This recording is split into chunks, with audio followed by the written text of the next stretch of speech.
తెలంగాణలో హత్య రాజకీయాలు జరుగుతున్నాయని బీఆర్ఎస్ వర్కింగ్ ప్రెసిడెంట్ కేటీఆర్ ఆరోపించారు.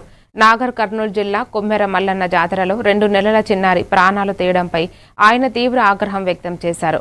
బుధవారం బాధిత కుటుంబం చేపట్టిన దీక్షలో కేటీఆర్ పాల్గొన్నారు. వారికి తన మద్దతు తెలిపి పరామర్శించారు. అనంతరం మీడియాతో మాట్లాడారు. 2 నెలల పసిగుడ్డు ఏం పాపం చేసిందని, ఏం అడిగిందని పొట్టన పెట్టుకున్నారని ప్రశ్నించారు. మాటలకు ఊహలకు అందని మహా విషాదమని, కుమ్మెర జాతరలో జరిగిన ఘటనకు తెలంగాణ సమాజమే తలదించుకోవాలన్నారు. మానవత్వానికి మాయని మచ్చ ఇది అని, దీనిపై రాజకీయాలు మాట్లాడడం సరికాదన్నారు. కుమ్మెరలో మల్లన్న జాతర జరిగితే ఆ మల్లన్న జాతరలో దర్శనం అడిగింది, దేవుడికి దండం పెట్టుకునే అవకాశం అడిగింది ఆ తల్లి చంద్రకళ.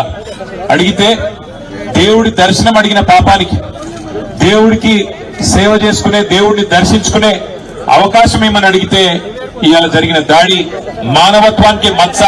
నిజంగా చెప్పాలంటే ఈ తెలంగాణ సమాజమే తలదించుకునే ఒక దుర్మార్గమైన ఘటన మన కుమ్మెరలో జరిగింది. ఒక్కసారి ఆలోచించమని చెప్పి నేను కోరుతా ఉన్నా ఇక్కడికి వచ్చిన మిత్రులందరినీ. మనం నిజంగా ఏ టైంలో ఉన్నాము, ఏ శతాబ్దంలో ఉన్నాము, జరుగుతున్న ఈ పరిస్థితి ఏంది ఒకసారి ఆలోచన చేయాలి.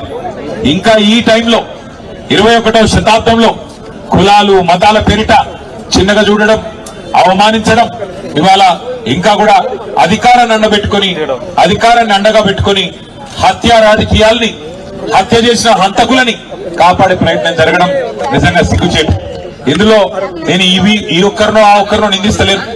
ఇందులో హంతకులకు అండగా నిలబడ్డ ప్రతి ఒక్కడు, వాడు ఎవడైనా కానీ వెంటనే కఠినంగా శిక్షించాలి. వాళ్ళని మర్డర్ కేసులో